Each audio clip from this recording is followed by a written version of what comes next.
Good afternoon, Waycross. My name is Patrick Simmons. I'm the Business Integration and Information Systems Director with the City of Waycross.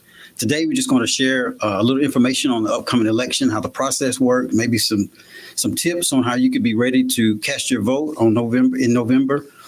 So with that, we have our election supervisor for the Ware County, Mr. Carlos Nelson. He's going to share some information with you. If you have any questions, feel free to post those in the comments. You can even post them after this live broadcast because we know several of you are at work and doing other things on a Friday afternoon, so you can't. But it's always on our Facebook page and also on our YouTube channel. You can go back and watch it at any time. So with that, I'm going to turn it over to Mr. Nelson to get started. Patrick, I appreciate it. I appreciate the opportunity to basically just educate the voters on this very important election coming up, November 5th. There's a lot of interest, of course. You know, Georgia's going to be right in the mix of deciding who the next president is going to be. And, you know, the sad part about it, you know, we really don't have many elections, many contested races in Ware County. Right. Pretty much we have none except the one in City of Waycross. But we have the presidential and the District 1 City of Waycross. And other than that, it's pretty much set. So gotcha.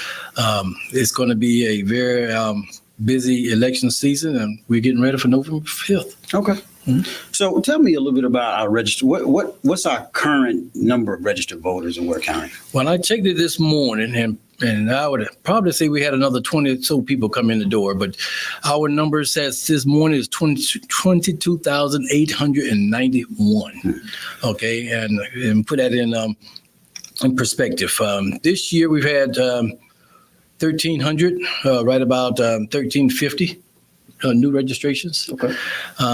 Since the June runoff, we've had a little over 700 new registrations, and so that's, you know, it's up. It's very, very busy, and so we're expecting more. Okay. People walking in the door every day. You know, 15, 20 people. So out of that 22,000. Roughly how many people participate in the process, actively vote?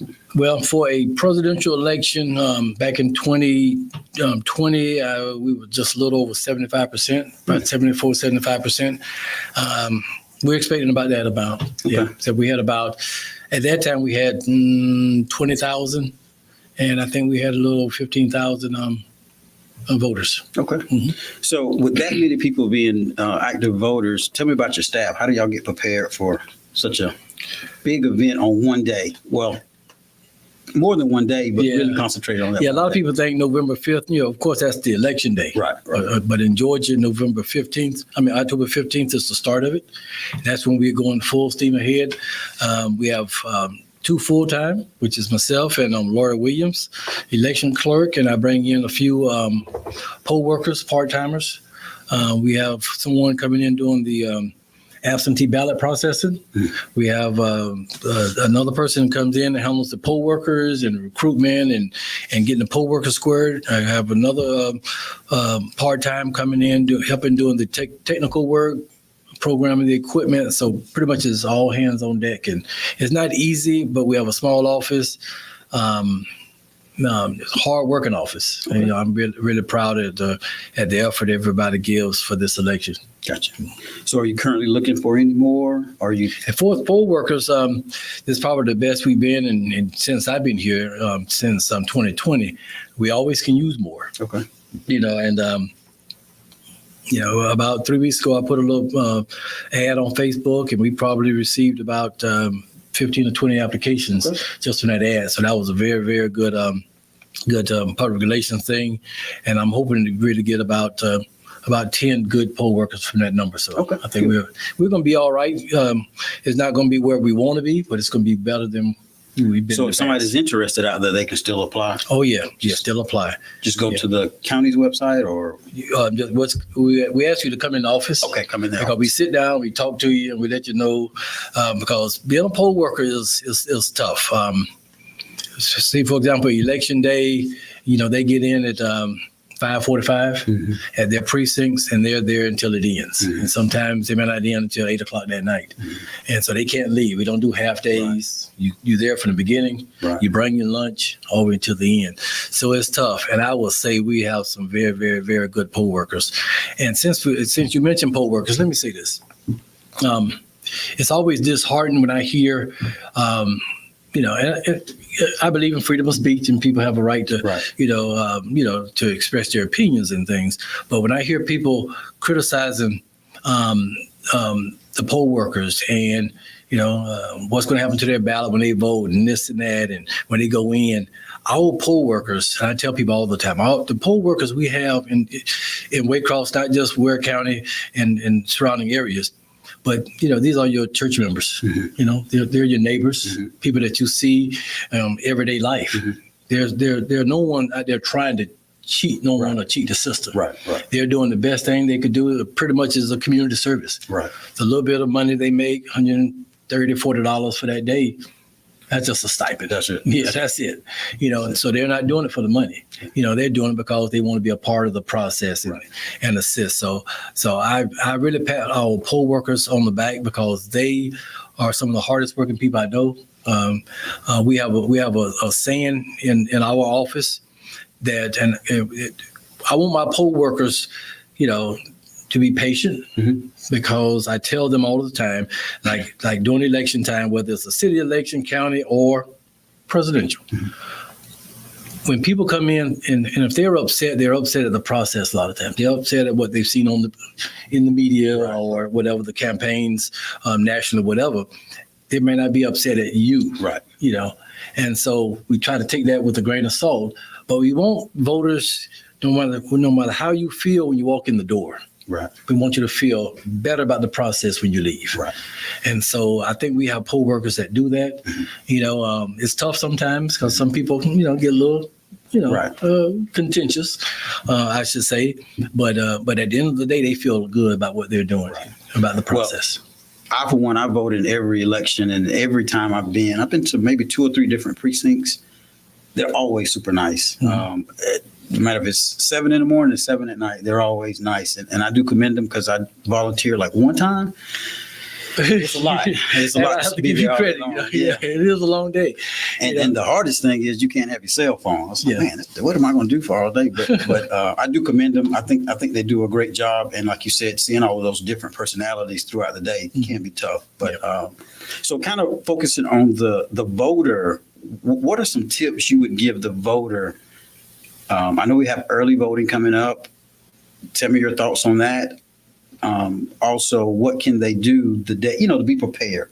So when they get there, and let's say, you don't want to turn anybody away. So what do they need to bring? What do they need to be ready for? Okay. One good thing about Georgia, we don't turn anyone away. Right. And also, people have multiple opportunities to vote. You can vote absentee by mail, mm-hmm. And that could be anyone from a senior citizen, somebody elderly, just a person that may be out of town, a person who just don't like the long lines, right. Maybe a college student, right. So there's that opportunity. It's what we call a no excuse voting. And so that's absentee by mail. Then you have absentee in person. And that is the start of the early voting. Mm-hmm. And so in Ware County, we'll start on October 15th and we go until November 1st. So we have Monday through Friday, which is from 7:30 to 6. But we're going to use 2 locations again. It's going to be a big election. So it's going to be the election office mm-hmm. and the admin building, which is right across from the tax commissioner's office. Okay. So there's 2 places, 2 locations. That way I tell people, if you come out and you see a line at the election office, shoot right up the road to the admin building. You can get right in and get out of the weather, whatever. And so we have that. So we have the absentee by mail, absentee in person, and then of course election day. Gotcha. Okay. And no matter which way you do it, you need to have some type of identification. Gotcha. A photo identification by the government. It could be your hunting license or your gun permit, military passport. As long as it's a government issued ID, gotcha. Photo ID, you're good to go. Okay. And so we tell them, be prepared with that. I don't know if you're going to put it up, but we have a QR code for the My Voter page. Okay. And we asking people to go, if you call the office, if you're not sure, go online. The online portal will tell you where you vote. Gotcha. You can, starting probably in the next week or so, you'll be able to pull up your sample ballot. Mm. If you want to change your address, you can do that online. You can even click a little box to where you will get a text message or email when you vote, or if you request an absentee ballot and we send it out, you'll get a text message. Your ballot was mailed on whatever day.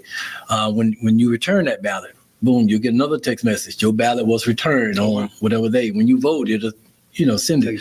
Yeah, we tell people to do that. That MVP page is a valuable resource, but plus it gives you an opportunity to look and make sure that you're in the right precinct. Right. Make sure that you have everything ready to go, because a lot of people move, and they move next to a precinct, and they think that once they've moved, they may go to the tax commissioner's office or whatever.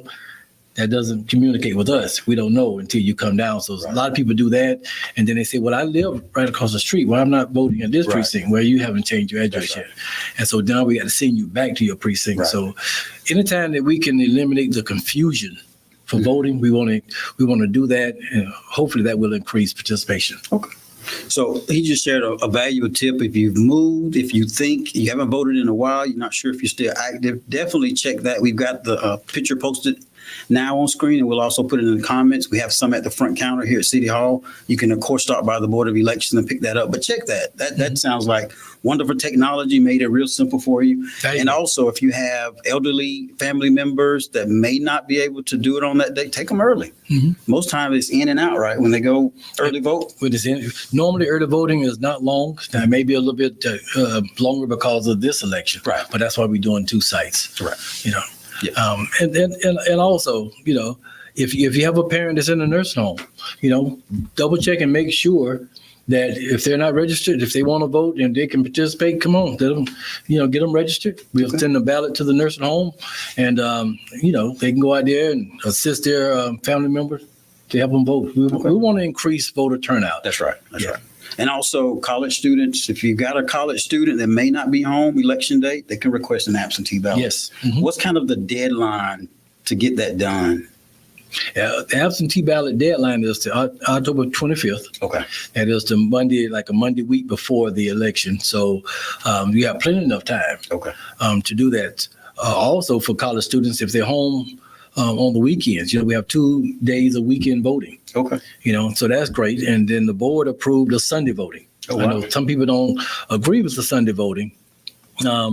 We do. The staff wants it because if we can get 200 or 300 people on a Saturday afternoon or Sunday afternoon to come in and vote, that's going to be 200 or 300 people that we don't have to worry about trying to tie up the lines on the other days. Gotcha. And when we did it back in 2020, we had about a little over 200 people for the first time ever. So it was very successful. Sunday voting, we don't care whether you Democrat, Republican, liberal, conservative, white, black, male, female, we don't care. Right. Just come out and vote.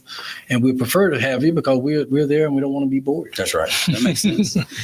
So you mentioned earlier, of course, we have the presidential election. And here locally, we have District 1 that people will participate in that vote. Any tips or anything you want to share about that District 1 seat for people? Well, since you mentioned this one, I know we had talked a couple of years ago. The city of Waycross and Ware County elections somehow in the past, for example, District 1 would always go to their city precinct whenever there was a city election with a federal election or a state election. And so the requirement back then was that the voter would have to go to their city precinct on election day and then turn around and go to their county precinct to vote for the presidential county. With the new technology and equipment that we have, I'm happy to report that the residents of District 1 will only have to go to their county precinct. Okay. The catch is, since there's 3 candidates and if there's a runoff, then on the runoff, since there's no county election, they would have to go to the county precinct. Gotcha. But at least on the presidential election, we're not sending people 2 different places to vote because that was discouraging people to vote. Right. And so we're pleased about that. And technology made that possible because now everything's integrated in one ballot. Right. So is there really only one precinct for District 1, or is it more than one? Just one. It'll be the Board of Education, the main office on Bailey Street. Okay. Good. It'll be somewhere in the building. We haven't worked the details out, but that'll be only if there's a runoff. Gotcha. So just remind the voters for the November election, If your county precinct is the City Auditorium, that's where you'll go. Gotcha. You'll go to the City Auditorium. You won't have to go in any other place. Okay.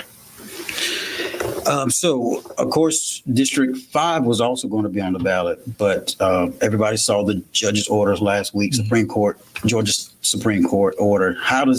Any comments on that you want to share? Will it still be on the ballot? Did you have enough time to get it off the ballot? Well, we had barely enough time. By the time we got the order, we were able to, contact the state to get them to rework our, what we call a package, our project package.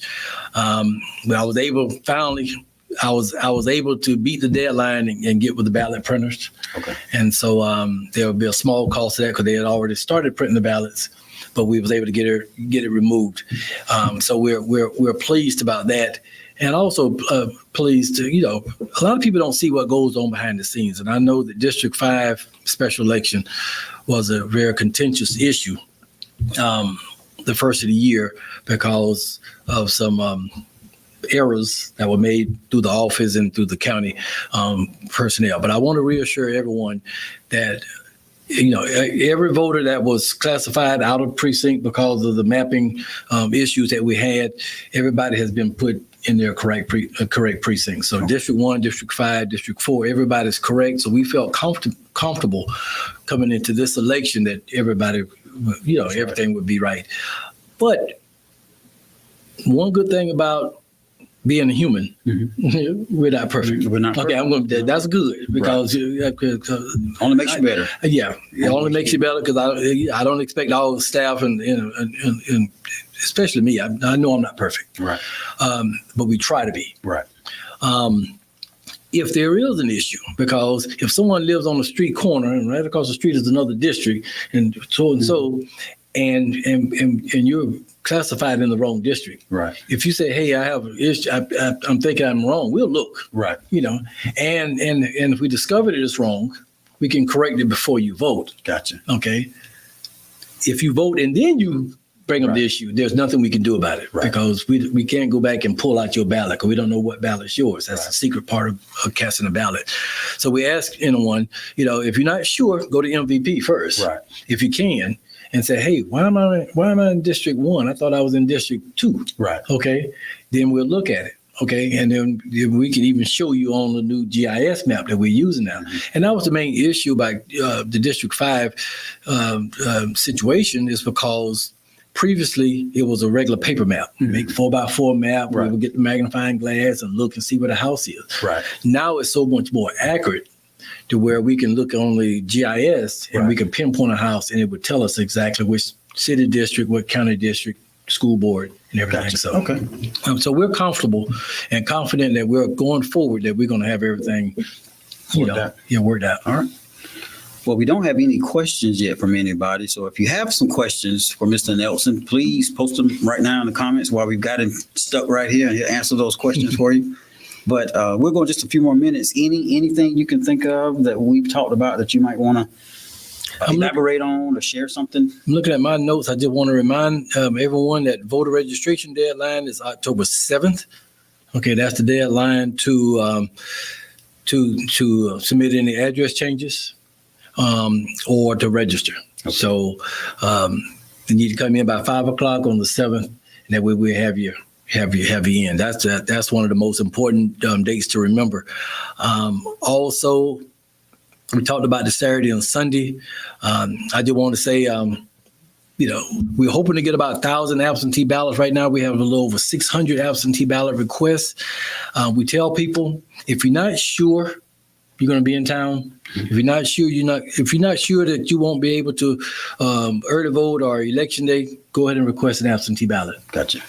Even if you change your mind and decide, you know what, I have time to go out and vote, you can bring your ballot envelope in. We'll spoil it, cancel it in the system, and you can vote in person. Okay. So just because you order an absentee ballot because you're not sure you want to be sure, there's always a way, to vote in person if you need to. Gotcha. And so we want to make sure we don't turn anyone away. We want everyone to come in and have a great voting experience. Okay. If nothing else, say, hey, you know what? Ware County does it right. That's right. And I will mention that there's a voter registration drive tomorrow at Bailey Street Park from 11 to 3. I think Black Men of Excellence is putting that on. And I would encourage you, if you're not registered to vote, that's a great opportunity to go by and get registered to vote. That's really easy. They've got some activities for the kids and some free food and some music. So they want to make it a fun event for the community. But if somebody's going to that event, what do they need to bring anything to get registered there specifically, or just Well, when show I spoke with the organizers and we went over the details for this, we gave them the QR code for the MVP page, and we encouraged them to promote it, to say, so when people come out, they can get their phone, scan it, it'll tell them right then and there whether they're registered. Gotcha. And if they're not, they can use their phone and register right there online.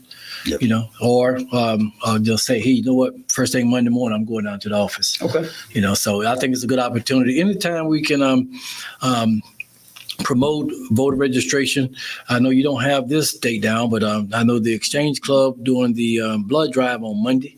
Okay. They're going to be doing a voter registration too at the Exchange Club. I'm not sure of their times. Okay. But it's the same thing. They've been trained to promote the QR code.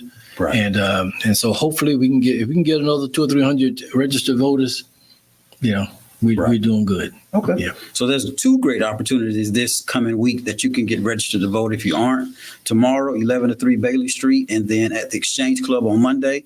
Check those time. I would imagine it's probably mid-morning to afternoon sometimes, but reach out to the Exchange Club and they can give you those dates. So there's no excuse for nobody not to be registered and not to actively vote, because believe it or not, I think if last 4 years didn't prove how much our vote means, it really should have hammered home for everybody that every vote matters, you know. Yeah, what, And I don't know how less to say than that. 12,000 That's right. out of 7 million Yeah. votes cast. Yep. You know, that's a little bit. That's not many at all. I do want to say, and somebody mentioned about receiving a text message, and we've had a lot of people calling in saying they received text messages saying either they're not registered or double check their registration. You know, that's not coming from the election offices or nothing like that. But we tell them, when you get that call to office, just let us know, and we'll pull it up in the system and do it early. Don't wait until election day to say, hey, I got that text message 3 weeks ago. Right. I'm just calling. You know, because if you're not active, if you're not registered, we can go ahead and get you registered. So anytime you receive text messages like that, if you're not sure if they're legitimate, you know, call the office and we'll clear it up. But we've had that, you know, you're not bothering us because like I say, it's easy to solve the problem up front, Right, than to try to deal with it after the fact. Right. Yes. Right. All right. Well, we appreciate you listening and watching today. Of course, you know, here at the city, we try to keep you guys give you guys multiple ways of getting information. This is just one, so we hope you take advantage of it. Again, if you have any questions about whether you're registered, how to get registered, where to vote, definitely reach out to the Ware County Board of Education. I'm sorry, Board of Elections office, and talk to Mr. Carlos Nelson directly if you need to, and check that status and be ready to vote either early or on election day. And we just appreciate you tuning in today, and we'll see you around the city.